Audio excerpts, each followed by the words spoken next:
Jamais sans la grâce, une dévotion matinale proposée par l'Église évangélique de la grâce en collaboration avec l'Institut de théologie de Cotonou.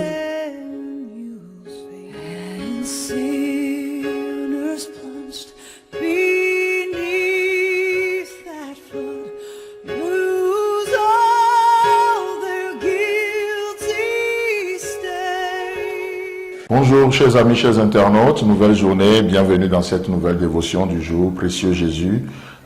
Durant cette semaine, nous sommes en train de voir combien c'est important de veiller avec toi, parce que pendant notre temps de veille, tu nous parles dans la prière, c'est pas juste une veille passive, mais on est actif parce qu'on réfléchit avec toi, tu nous donnes du discernement. Merci de bénir la dévotion du jour en ton nom précieux.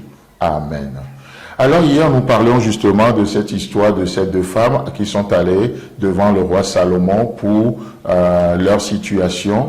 Une qui s'est couchée sur l'enfant que Dieu lui a donné, donc elle a étouffé la bénédiction et elle est morte. L'autre qui pendant la nuit, pendant qu'elle dormait, l'autre femme s'est levée et elle a opéré et en changeant les enfants. Je trouve ça extraordinaire. Chers amis, chers internautes, nous sommes plus que jamais, nous sommes dans les derniers jours. Et les derniers jours sont qualifiés de jours difficiles. Les activités démoniaques sont de plus en plus intenses. Je ne veux pas vous effrayer, mais je sais que vous savez ce que je sais aussi. D'accord? C'est juste une manière de se rappeler ces genres de vérités, ces genres de choses. Et donc, le diable est à l'œuvre. Il est à l'œuvre. Il attaque sur tous les fronts. C'est pourquoi la Bible nous demande de veiller. Parce que, comme je le disais tantôt, lorsque nous veillons, qu'est-ce qui se passe? Dans nos pensées, nous sommes en communion avec Dieu. Nous recevons de lui. Ce n'est pas juste veiller d'une manière passive, mais veiller et prier. Pendant la prière, il y a une œuvre qui se fait dans nos pensées.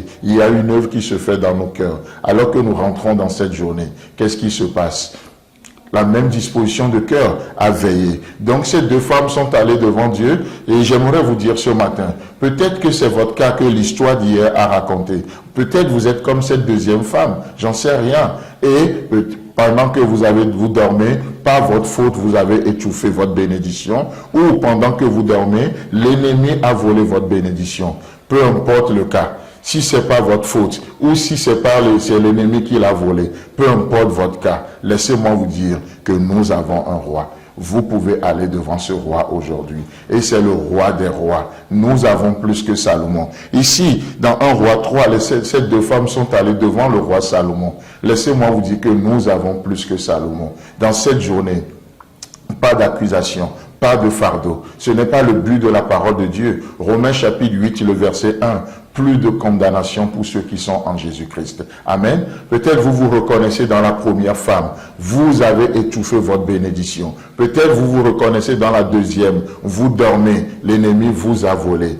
Pas d'accusation. Nous avons un roi. Cette femme n'a pas hésité à aller devant Salomon pour lui dire, ô roi, fais-moi justice. Fais-moi justice. Elle n'a pas peur de dire au roi, pendant que je dormais, voilà ce que l'ennemi a fait. Allons devant Dieu tel que nous sommes dans cette journée. Le visage dévoilé, pas avec hypocrisie, mais tel que vous êtes. Dieu ne veut pas une apparence religieusement correcte. Dieu ne veut pas une apparence évangéliquement correcte. Non, Dieu vous veut tel que vous êtes. Sentez-vous libre d'aller devant lui ce matin. C'est un papa, c'est votre roi. Il vous fera justice. Amen. Il vous fera justice. Allez devant lui. Vous pouvez lui dire, oh Seigneur, je n'ai pas veillé, je n'ai pas fait attention et j'ai péché. Je n'ai pas fait attention et je suis tombé dans telle chose. Je n'ai pas fait attention et voilà ce qui m'est arrivé. Seigneur, je me répands devant toi. Seigneur, je viens devant toi. Allez devant lui, parlez-lui de tout votre cœur et même si vous ne savez pas quoi dire, le Saint-Esprit est capable de transformer, de prendre vos soupirs inexprimables et de l'interpréter devant le trône de la grâce de Dieu ce matin en votre faveur. C'est pourquoi cette femme n'a pas peur, elle n'a pas peur d'aller devant le roi. Laissez-moi vous dire qu'il y a eu un trône qui vous attend dans cette journée. Hébreux chapitre 4, le verset 16. Approchez-vous avec assurance auprès du trône de la grâce. Ce trône révèle le caractère de celui qui est assis dessus. C'est un homme de grâce, c'est un roi de grâce. Il ne vous condamne pas, il ne vous accuse pas, il vous connaît plus que vous-même.